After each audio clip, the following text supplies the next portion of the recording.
hottollo goto nder meɗen fuu ɗo memotiri e muɗum hakkunde ɓornugal nyamdu e kutinirteɗe goɗɗe ha wayla leydi Cameroun demal hottollo laati ɗum lawol kandugol ngam keɓal mawgal Lumliya Hamman remowo hottollo ɗo wallita min ɗo hokka min konal man bo min ɗo rufana butali min ɗo rufana jigari ɗo wallita min jur ko larani mawgo cuuɗi ko larani cuuɗi école e min ɗo yara ɓukkoy amin ha jangirde e min ɗo heɓa bo ko larani turto hokkugo dabbaji amin. ha duuɓi ƴaɓɓiɗi remoɓe kala goto fuu ɗo habdana hoore muɗum ɗon man hewɓe heɓi caɗele mawɗe ngam soyde jawabu boɗɗo dawɗa leydi Cameroun ɗaɓɓiti dabareji kewɗi ngam yaarugo wakkere nde yeeso. Mouhamadou Bayero Bounou ardiɗo yilirde Sode Coton.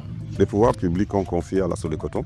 Dawla hokki Sode Coton ne lamgal wato waɗugo remoɓe ngona tamam e ɗum sembiɗina keɓal maɓɓe be wallinde ɗakkotirde e maɓɓe ngam ɓurna man kam sembiɗingo uftanu maɓɓe e non bo wartirgo hottollo lawol bote. Transformer le coton en opportunité. Bote ɗen fodde heɓe hani komoye fuu wona dow lawol gotol nder taskara ka mobgal waɗama ngam hawtugo remoɓe ɓe carwotira e ɓe ɓeddani ande e non ɓe ballide ɗum man ɓe kawtama nder yebre wiitende CNPCC Mote Bouba remowo hottollo. Nane ɗo miɗo rema feere am amma jotta ɗo ɓe wallinde Sode Coton ɓe wallinde CNPC ɓe ɗo ballita en ɓe hokkuga min awdi hokkuga min lekki hokkuga min konal e ɓe hokkuga min jangirde bo de no min jogirta kuugal man no kuugal man yarete bana ni on min heɓi sembe ha dow kuugal man ɗo yahana en ngal ɗo hoyana en. Be wonnugo nder kawtal ngal hewɓe husitani cembiɗɗum hottollo gal ɗo ko ngam nder diwe sappo ɗe leydi ndi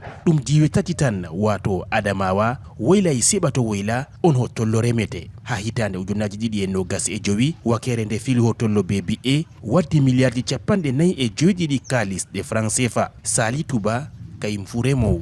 On bénéficie de la culture cotonnière grâce min ɗon botora e ndemri hottollo be wallinde Sode Coton e CNPCC ɓe ɗon dokka amin awdi e kotinirteɗe ha wuro amin fuu bana lekki wulugo gene lekki gilɗi bana konal ngam aynugo hottollo majum be ceedeɗe hottollo min ɗo ceyori e man ngam to ɓe gaddanya min ɗe min ɗo cooda nyamdu ɓornance ha ɓikkoy e non bo min coodana e ɗi huwugo ha ngesa. On achète aussi le bé de trait pour travailler dans le champ.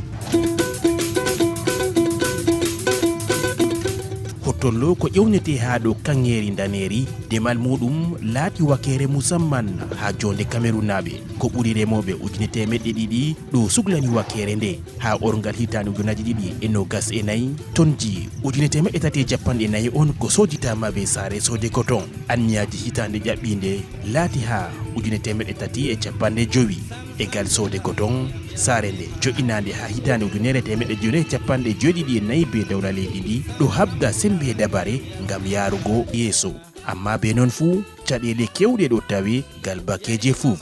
Rufau Baba Chouaria Garwa, RFI.